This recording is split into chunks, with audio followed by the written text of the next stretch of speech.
할렐루야. 귀하고 복된 주일입니다. 우리 예배의 자리에 나오신 사랑하는 성도님들과 또 각 가정에서 영상으로 예배하시는 성도님들을 예수님의 이름으로 환영하고 축복합니다. 우리 곁에 계신 분들과 우리 따스한 눈빛으로 우리 반갑게 우리 인사 나누겠습니다. 잘 오셨습니다. 반갑습니다. 잘 오셨습니다. 반갑습니다. 하나 빠뜨린 게 있는 것 같아요. 우리 두 손 들고 인사하겠습니다. 다시 한번. 제가 말 안 하니까 아무도 두 손 들고 인사하는 분이 없어요. 2년 가까이 두 손 들고 인사했음에도 불구하고 다시 한번 인사하겠습니다. 잘 오셨습니다. 반갑습니다. 잘 오셨습니다. 반갑습니다. 오늘은 이제 11월 첫째 주일이자 우리 교회력으로는 천지 만물을 우리 지으신 여호와 하나님의 영광을 기념하는 창조절 10번째 주일이기도 합니다. 특별히 11월은 우리가 감사의 달로 지킵니다. 올 한 해를 지키신 아버지 하나님 베푸신 은혜를 기억하면서 우리 감사로 주님 앞에 나아가기를 간절히 소망합니다. 11월 21일은 우리가 추수감사 주일로 지킵니다. 성찬 예배로, 성찬식으로, 세례식으로 우리가 드릴 텐데 기도로 준비해 주시기 바랍니다. 특별히 우리 다음 세대를 위해서 우리 수험생들과 자녀 진로를 위해서 계속해서 우리 깨어서 기도하고 있습니다. 각자 계신 자리에서 새벽을 깨워 우리 마음 모아 기도해 주시고 무엇보다도 우리 이 나라 이민족을 위해서 다음 세대를 위해서 나라 안팎으로 사건과 사고가 끊이지 않은 이때에 우리 믿는 자들은 영적으로 우리가 깨어서 기도할 때임을 알고 여러분 함께 기도해 주시기 바랍니다. 특별히 이태원 참사의 유가족들과 또 부상자들 외상 후 우리 스트레스 장애로 고통받는 분들을 위해서도 여러분 한 분 한 분 기억해 주셔서 저들의 아픔을 내 아픔으로 여기고 여러분 다시는 이러한 참사가 일어나지 않을 수 있도록 같이 기도해 주시면 더 큰 은혜가 되겠습니다. 또 지난 주간에 우리와 함께 신앙생활 하셨던 우리 고 황균덕 안수집사님께서 하나님의 부르심을 받으셨습니다. 폐암 말기라는 진단을 2년 전에 받으시고 그 2년이라는 그 시간을 늘 주님과 동행하면서 가정을 돌보시고 지키시고 또 산업을 지키시고 또 우리 교회 사명을 온전히 감당하셨습니다. 7월까지도 방송실을 끝까지 지키셨습니다. 놀라운 거죠. 계단 올라가는 것도 숨이 버거움에도 불구하고 주신 사명의 자리를 끝까지 지킴으로 우리에게도 하나님께도 큰 기쁨이 된 줄 믿습니다. 이제 모든 이 땅의 짐을 다 내려오시고 그 하나님 품에 안기셨음을 우리가 고백할 때에 우리가 그 믿음을 우리가 이어받아서 우리도 이 땅 가운데 하나님께 주신 사명 온전히 감당하여서 기쁨으로 만날 그때를 기대하며 믿음과 소망과 사랑으로 우리 삶의 자리를 지키시기를 간절히 소망합니다. 우리 나오미 집사님 또 우리 두 자녀를 위해서 꼭 기도해 주시고 또 위로해 주시고 또 손잡아 주시기를 간절히 소망합니다. 우리 곁에 계신 분들과 다시 한번 이렇게 고백하겠습니다. 하나님께서 지키시고 도우십니다. 하나님께서 지키시고 도우심을 믿습니다. 힘들고 어려울 때, 낙심될 때 여러분 여호와 하나님을 바라보시고 주님의 그 도우심을 간절히 구하십시오. 후히 주시고 누르고 흔들어 차고 넘치도록 부어주신다 약속하신 그 은혜의 말씀이 우리 삶에 그대로 임하기를 간절히 소망합니다. 앞서서 예수님께서는 천국 복음을 증거하셨습니다. 가는 곳마다 많은 무리들이 모였었습니다. 주의 말씀이 얼마나 은혜가 되는지. 이전에 바리새인들 서기관들은 어떠했습니까? 율법으로 정죄했습니다. 율법으로 비난했습니다. 그런데 예수님은 어떠하셨습니까? 율법, 그 근본 정신인 사랑으로 그 품어주셨습니다. 죄인들의 친구가 되어주셨고 저들의 그 어려움을 이해해 주셨습니다. 병든 자들 고쳐주셨고 귀신 들린 자들 쫓아내셨습니다. 심지어 죽은 자들 또한 주의 은혜 가운데 살아나는 놀라운 역사가 일어나게 되었습니다. 물론 우리가 13장의 하반절의 말씀을 보면 고향 땅에서는 환대를 받지 못하는 것을 볼 수 있었습니다. 그 이유가 무엇입니까? 고향 땅에서 함께 자랐던 예수가 구원주 메시아로 보이지 않는 것이죠. 믿지 않는 자들에게 예수 그리스도의 능력이 나타나지 않았다라는 것입니다. 반대로 보면 무엇입니까? 믿음이 능력이라는 것을 우리에게 분명히 하셨습니다. 사랑하는 성도 여러분, 믿음은 능력입니다. 정확히는 예수님은 능력이 되십니다. 우리 옆에 계신 분들과 선포하겠습니다. 예수님이 능력입니다. 그래서 예수 그리스도의 이름의 권세 앞에 사단 마귀 어둠의 권세는 쫓겨나는 것입니다. 초대교회에 일어났던 놀라운 역사도 어떻습니까? 예수 그리스도의 이름의 권세 앞에 걷지 못하는 자가 일어나는 역사가 일어나지 않습니까? 이러한 소문들이 이제 전역에 퍼져나가게 됩니다. 그때에 분봉한 헤롯이 예수님의 그 소문을 듣게 됩니다. 당시 이스라엘은 로마의 지배 아래에 있었고 각 지역에서는 무엇입니까? 자신들의 그 뜻에 따라 다스릴 군주들이 세워져 있었습니다. 누가복음 3장 1절의 말씀을 보면 그 분봉왕들에 대해서 이렇게 기록하고 있습니다. 우리 같이 한번 읽어보겠습니다. 같이 보겠습니다.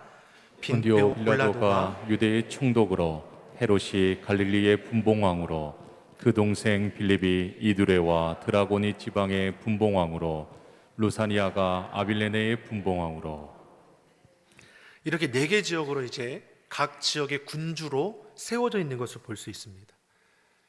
갈릴리의 이 분봉왕인 헤롯이 예수의 소문을 들었습니다. 그래서 예수의 소문을 듣고 이 헤롯이 어떠한 모습이었냐면 1절과 2절의 말씀을 보면 불안함과 두려움의 모습이 있었다라는 걸 알 수 있었습니다. 1절과 2절의 말씀 한번 같이 한번 읽어보겠습니다. 같이 보겠습니다. 그때 분봉왕 헤롯이 예수의 소문을 듣고 그 신하들에게 이르되 이는 세례 요한이라 저가 죽은 자 가운데서 살아났으니 그러므로 이런 권능이 그 속에서 운동하는도다 하더라. 한 지역의 군주가 예수의 소문을 듣고 두려워했습니다. 두려운 이유가 무엇입니까? 누가 생각이 났습니까? 세례 요한이 생각이 났습니다. 세례 요한이 누굽니까? 자신의 손에서 죽임을 당한 자입니다. 세례 요한은 의로운 사람이었습니다. 거룩한 하나님의 사람이었습니다. 그런데 헤롯에게 의해서 죽임을 당했고 그 내용이 오늘 3절 이하의 말씀을 보면 기록되어 있습니다. 헤롯은 잔인하게 요한의 목을 베어서 소반에 담았다라고 했습니다. 이 사실이 헤롯을 늘 괴롭게 했다라는 것이죠. 그런데 예수님의 그 소문을 들었습니다. 가는 곳마다 많은 사람들이 모여들었습니다.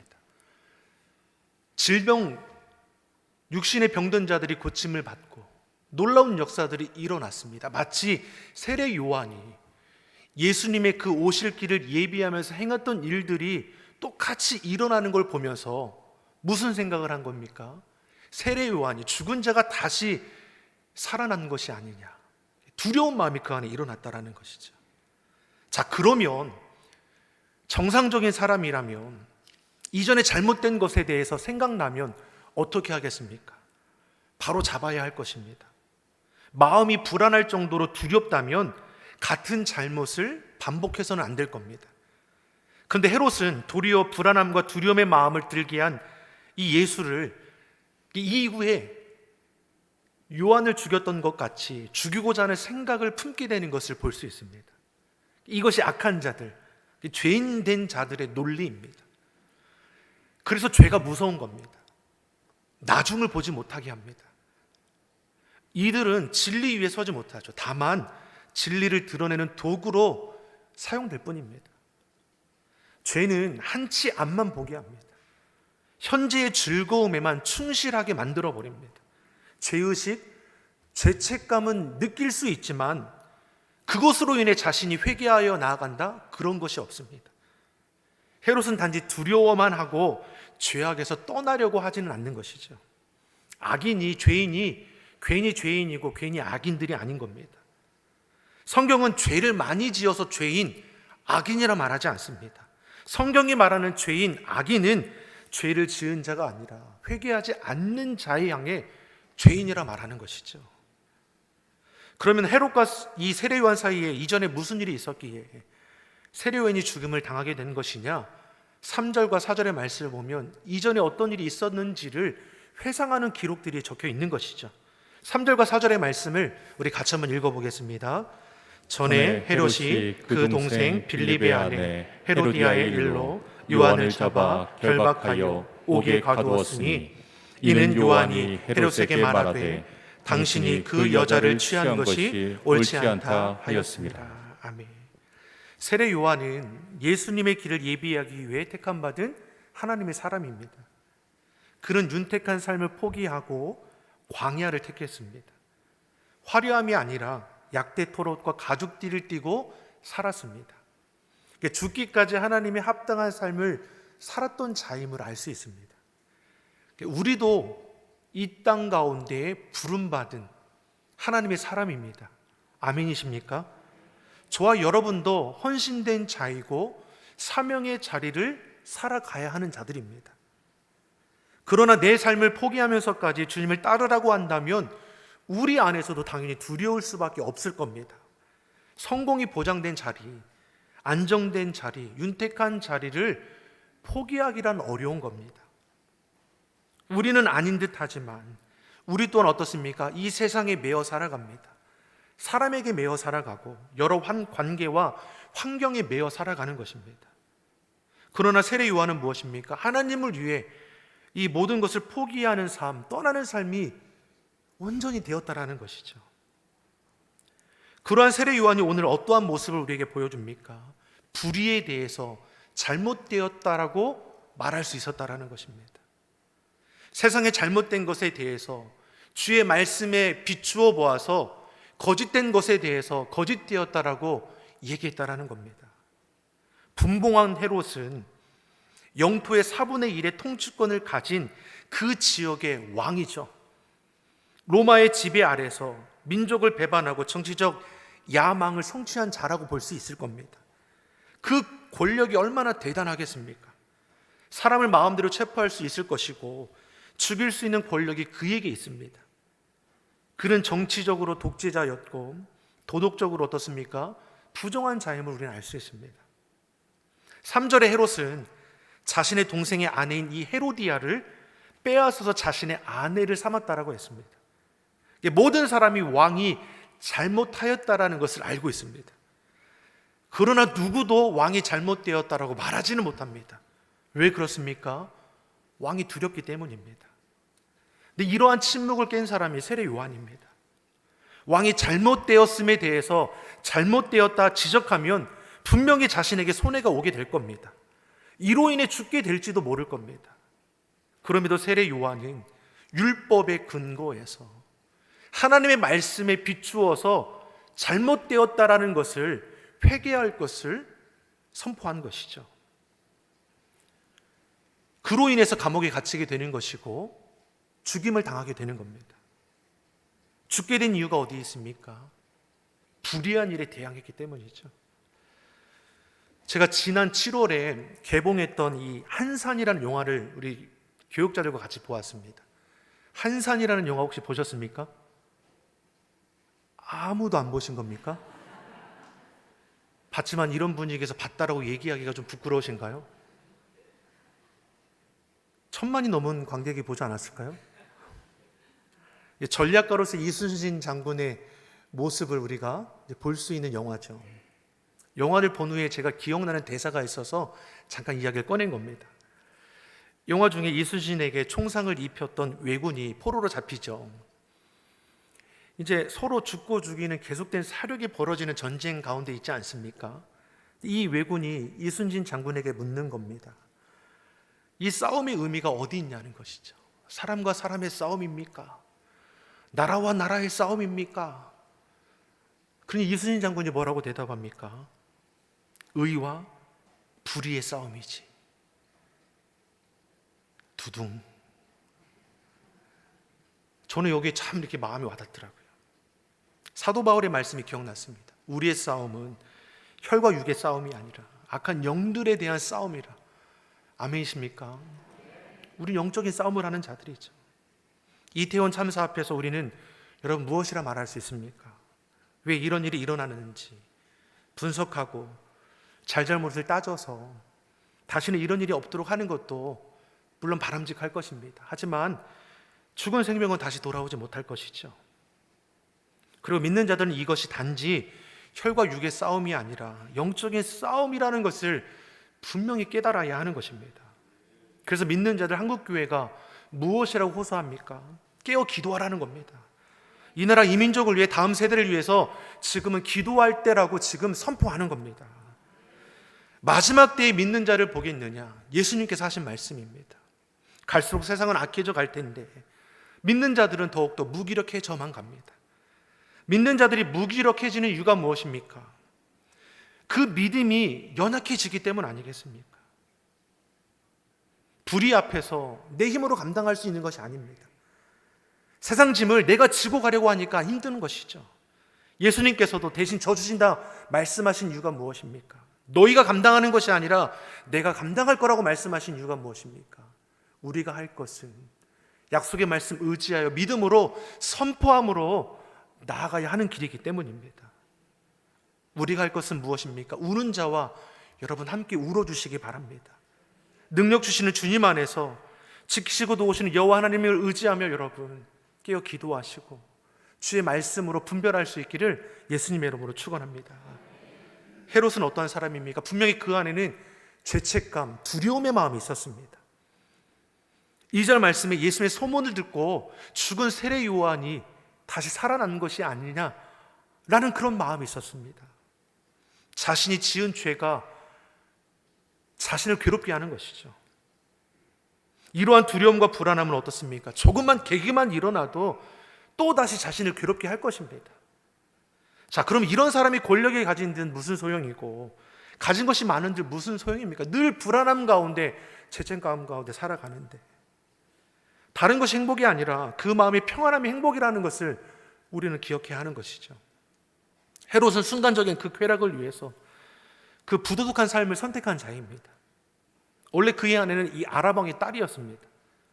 근데 동생의 아내인 헤로디아를 새 아내로 맞이하기 위해서 자신의 아내를 고국으로 돌려보내버리고 그 동생의 아내를 취해서 자신의 아내를 삼은 겁니다. 헤롯은 무엇입니까? 이유 없이 자신의 아내를 버린 것이고 율법의 금한 일인 살아있는 동생의 아내를 취한 죄를 범한 것이죠. 세상 통념적으로나 율법으로는 죄인인 것을 우리가 알 수 있는 것입니다. 야고보서 1장 15절에 우리에게 뭘 말씀합니까? 욕심이 잉태한 즉 죄를 낳고 죄가 장성한 즉 사망을 낳느니라. 헤롯의 모습이 정확하지 않습니까? 세례 요한이 자신의 그 허물을 지적하고 나섰을 때 헤롯은 세례 요한을 그 자리에서 자신이 가진 권세로 당장에 죽이고 싶을 수도 있었습니다. 그러나 세례 요한을 따르는 많은 무리들이 있었기에 혹 저들로 인하여 폭동이 일어날까 하여 죽이지는 못하고 감옥에 가두어 두었던 것이죠. 그런데 의외의 사건이 일어나게 되는 것을 볼 수 있습니다. 자신의 생일날에 헤로디아 딸이 헤롯 앞에서 춤을 춤으로 인해 헤롯의 마음을 기쁘게 한 겁니다. 그러니 헤롯이 흥에 겨워서 무엇을 맹세합니까? 네가 무엇을 달라 하든지 내가 주겠다.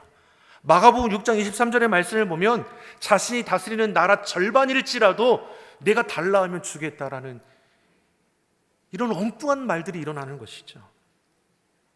자, 그럼 헤로디아의 딸이 요구한 것이 무엇입니까?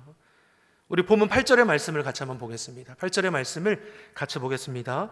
그가 제 어미의 시킴을 듣고 가로되 세례 요한의 머리를 소반에 담아 여기서 내게 주소서 하니. 아멘. 이 딸이 무엇을 알고 세례 요한의 머리를 요구하겠습니까?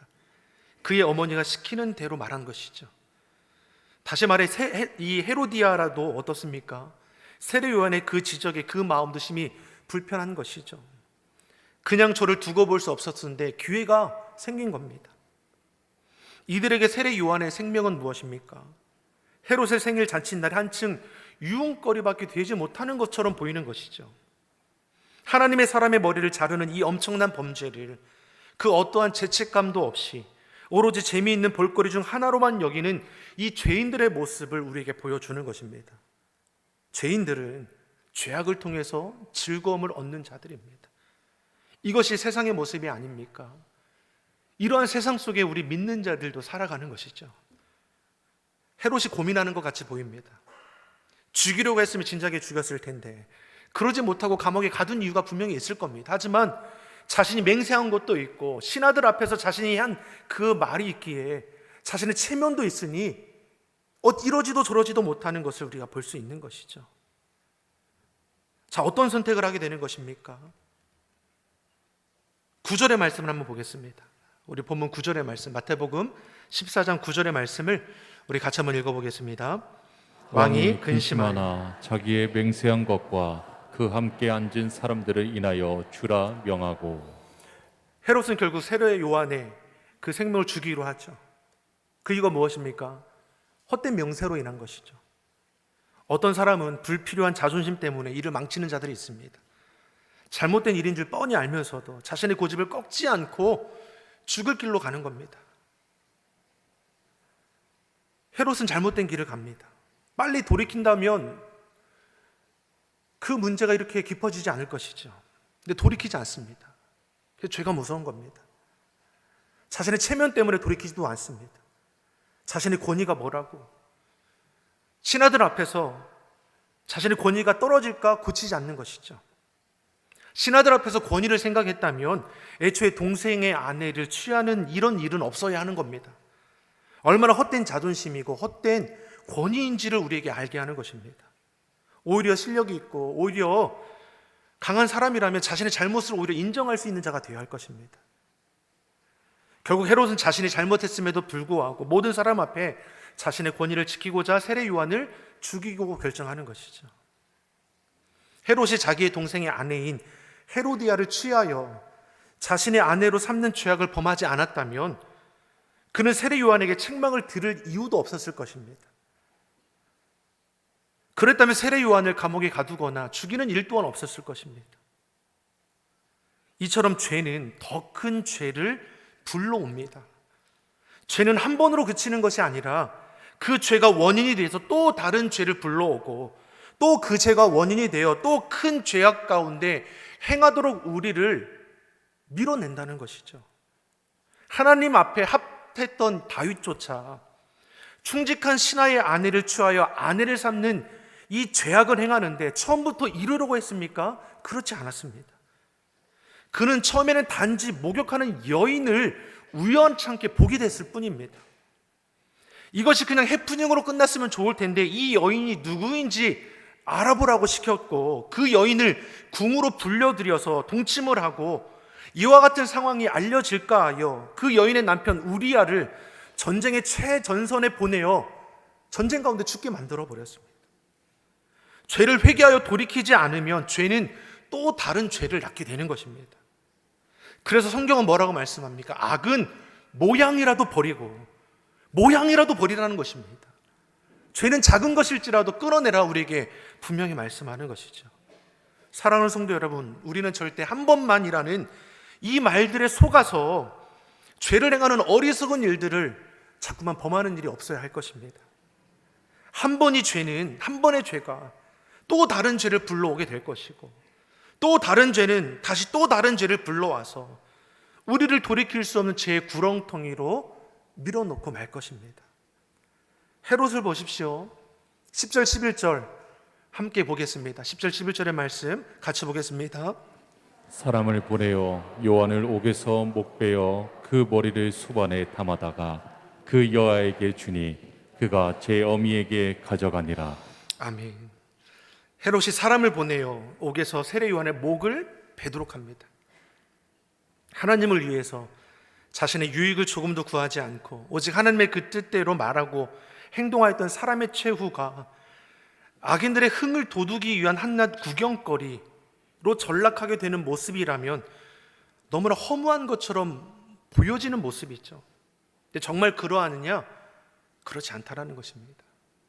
사도 세례 요한은 예수님의 오실 길을 예비한 자이고 세례 요한은 또 예수님께서 가실 길을 예비하는 것을 우리에게 볼 수 있는 것이죠.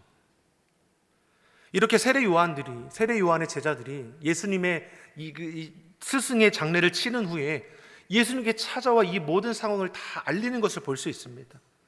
어떻게 보면 세례 요한의 제자들이 예수님께서 그 소식을 전하면서 기대한 것이 분명히 저들 가운데 있었을 겁니다.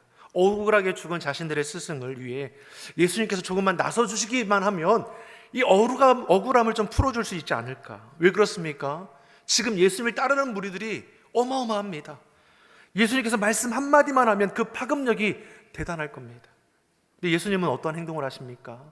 오늘 읽진 않았지만 우리 다음 주에 나눌 말씀 13절 이하의 말씀을 보면 아무런 말씀을 하지 않으셨습니다. 배를 타고 그곳을 떠나서 따로 홀로 빈들에 거하시는 것을 보게 합니다. 예수님은 침묵하셨습니다. 그리고 조용히 그곳을 떠나셨습니다. 그 내용은 다음 주에 함께 나눌 수 있도록 하겠습니다. 사랑하는 성도 여러분, 헤롯과 헤로디아의 모습은 지금의 현 시대, 이 세상의 모습을 그대로 담고 있습니다. 믿지 않는 자들, 세상 가운데 살아가는 자들, 세상의 전부에 있는 자들의 모습이 바로 이와 같은 것이죠. 죄가 관영한 시대, 죄의식, 죄책감에 시달릴 수는 있지만 죄의 자리는 그럼에도 끊어내지 않고 죄의 노예가 되어 살아가는 이 시대입니다. 이런 때에 믿는 자들이 어떻게 해야 합니까? 주의 말씀을 붙들어야 하는 것이죠. 주의 말씀으로 분별할 수 있어야 합니다. 혈과 육의 싸움이 아니라 영적인 싸움이라는 것을 우리가 깨닫는 자가 되어야 합니다. 이는 내 힘으로 감당할 수 없음을 분명히 알고 오직 예수님, 오직 믿음으로 이겨낼 수 있음을 우리는 선포해야 합니다. 그러기에 지금은 기도할 때이고 우리 믿는 자들이 마음을 같이 연합함으로 하나님의 그 뜻을 이 땅 가운데 펼쳐 나갈 때입니다. 저 여러분이 주어진 그 삶의 자리에서 여러분이 할 수 있는 것으로 믿는 자로서 여러분 위로하고 기도해 주시고 주의 복음을 전파함을 통하여 하나님의 나라 이루어갈 수 있기를 예수님의 이름으로 축원합니다. 기도하겠습니다. 사랑의 하나님 아버지, 세례 요한의 죽음이 결코 헛된 것이 아니라 예수님이 걸으실 예표가 되는 것처럼 이 땅을 살아가는 주의 성도들의 삶의 모습들이 다시 오실 예수님의 예표가 되게 하여 주시옵소서. 진리의 말씀 위에 우리로 굳게 서게 하여 주시고 시대를 바르게 분별하여 하나님의 영광을 나타내게 하여 주시옵소서. 오직 예수님, 오직 믿음으로 승리하는 주의 성도들이 되게 하여 주시옵소서. 감사드리며 예수님의 이름으로 기도드립니다. 아멘.